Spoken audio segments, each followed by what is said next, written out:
So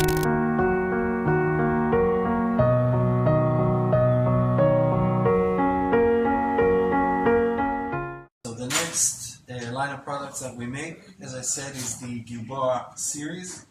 As I said, the whole series is called Gilboa. The difference between them usually is caliber and the length of the barrel, and also the system in which it works. The classic Gilboa is basically an AR, an M4. As I said, what we did, we've added some material to the weak spots. We make it from aluminum billet, from 7075 aluminum billet, which is airline aluminum. It's the strongest aluminum that there is. So the weapon by itself is stronger than the usual M4 that you would get on the market. And we, again, as we said, we added strengthening points. We also, what we did is connect the upper part to the quad rail, as you can see over here. Yeah. So that nothing moves on the rail itself. If you put a magnifying system and a red dot, then nothing moves like a plastic or a polymer just hand one grip. monolithic row. Exactly, but connects to the lower part. What we also do on the carbine and the commando is that we use, instead of putting a flash hider, we put a compensator, which means that on the longer weapons, on the 14.5 inch, on the 11.5 inch, both 7.62 and 5.56, you have much more stability when you shoot very rapidly. It means that the weapon stays on the target very quickly, and this is something our design, our compensator design, is something that you can put on any AR. You don't need, doesn't need to be a Gilboa.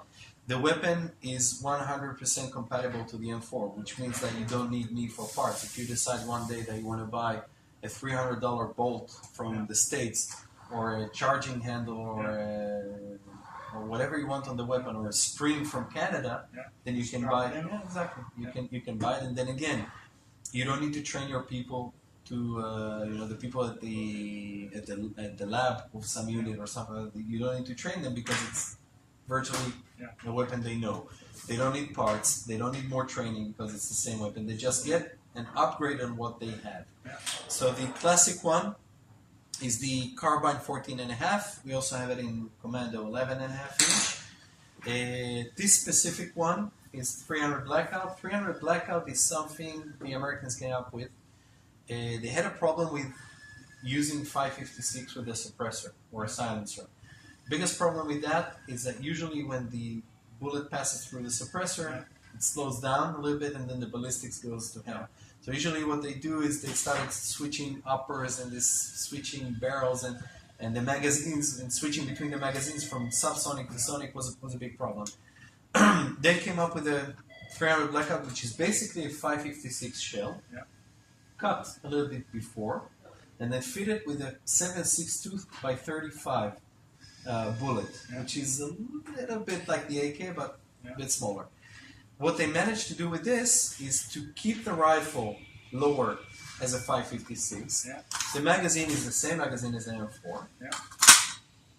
The barrel is 7.62-35, and then when you use a suppressor or a silencer, all you need to do to switch between totally silenced to partly silenced is switch a magazine. You put better grain bullets, you put 200 grain ammunition through it, and that's it. And then it penetrates better, it goes further away, more accurate, delivers more energy inside the body when it hits it. And I think it's the future of special units. You see it already in special units. Everybody uses it. It does. Everybody's going to use this because it's a good combination between 7.62 and 5.56. So those are the more common weapons. We distinguish ourselves from others when we make these kind of weapons. This is the Shorty 7-inch. It's the same version as the Gilboa 5.56, only fitted with a 7-inch barrel. Very short. This is a weapon that I can almost hide under my coat. Very good for CQB. Very good for urban areas. Very good for units that need to use their hands. if you're a combat medic, if you rappel from buildings, if you're a bomb squad, if you're someone that needs your hands and you need a short weapon to have it behind you, that's a good call. Or if you're shooting from within a car. Usually the problem with the big barrels inside the car is that sometimes you shoot inside the car instead of outside the car. So this is very comfortable to use. Very short weapon, very light weapon. Again, uses 5.56 M4 magazines, charges like an M16, handles like an M16, shoots like an M16. So again, the level of training that we give to the units that use this is a higher level because they don't use a new weapon. It's the same weapon, it's just better. Next platform, what we call the M43. We're actually making this in the States now. It's the first Gilboa, US-made Gilboa. The idea was simple. We saw a picture of a Green Berets guy years ago. I think it was Time magazine or People magazine, and the guy had an AK with duct tape on the flashlight and the laser. Biggest problem with these guys that go to combat zones and train other people is that they have a problem using M4s. There's no ammunition there. There's no magazines there. The guys that they're training are training on AKs. So we've made this. Basically, it's an M4 that uses AK. This is classic AK magazine. Goes in and out, same as an AK magazine. Another thing that you can do with it is that special units that operate behind enemy lines don't leave a trail of 5.56 shells. And the third and biggest market advantage it has is that when you go to a country like Azerbaijan or Uzbekistan or Kazakhstan or African countries that have an AK platform, and they tell you, listen, I want a better platform, I want a good weapon, but I'm not going to switch to 5.56 because I'm making 7.62 ammo and magazines and vests and the whole logistics is 7.62. So with this, you just change the rifle. You don't change anything besides the rifle. The magazines are the same. I even brought you a classic Russian magazine. Fits inside. Polymer magazines fit inside, and again, it comes in carbine 14.5, Commando 11.5, and 7-inch shorty. Very successful platform. For the 9mm, what we have is the 9mm SMG submachine gun. Basically, what we did with this weapon is take the buffer tube, and instead of fitting it right here, we fit the spring on the upper side of the weapon. We save up about this much in size. There's a lot of people that make very good 9mm submachine guns. There's a lot of makers that make 9mm submachine guns. The biggest problem with that is that usually on the unit you train on 3 weapons. You train on a long weapon, on a 5.56 or a 7.62. You train on a submachine gun. You train on a pistol. That's 3 weapons, 3 different magazines, 3 different methods of charging and handling. You waste a lot of time and a lot of money on training.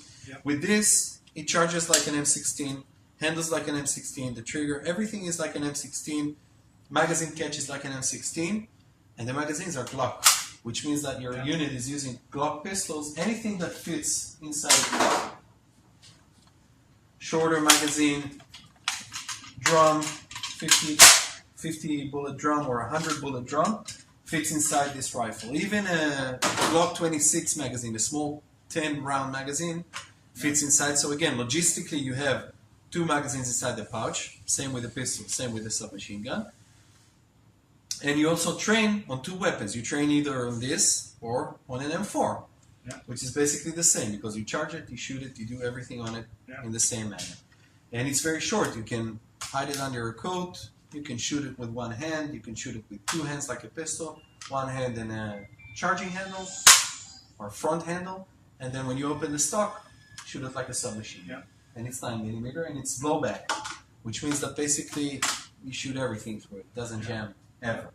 We also have a new version of a submachine gun that uses 5.56 magazine. It's called the APR. It's not out yet. But it's also, the whole idea is a very short weapon that uses 5.56 M4 magazines. The last weapon we're talking about is the DMR. The DMR is a designated marksman rifle. It's somewhere in between an assault rifle and a sniper rifle. What we saw in the last conflicts here in the country is that usually the targets you engage are not that far off. It's not 1,000 meters, it's not 1,500 meters. Usually it's around 400, 600, 700 meters. The biggest problem with sniper rifles is that usually they are bolt operated, which means that maybe 2 guys in the unit know how to operate them. They're heavy. Magazines are the same. Magazines are different. The ammo is different. The method of training is different, and it's very heavy. If you go towards the target, you can't use it. You need an assault rifle. If you fight on the target, or if you fight getting away from the target, it's not an assault. You cannot fight with an M24 or an SR25 or a Barrett or anything else like an assault rifle. So you need to carry 2 rifles. This was designed to change that. What have we done? We've taken classic 5.56 Gilboa.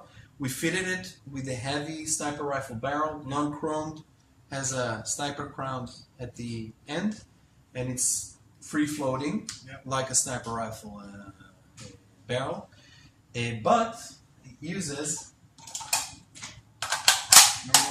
normal 5.56 magazines. Now what you do is you use the same ammunition, if it's, let's say, 55 or 66 or 62 grain, and then you can hit targets instead of 400 meters, you can hit targets at 500, 600 meters, do a group of 5 centimeters on a head target.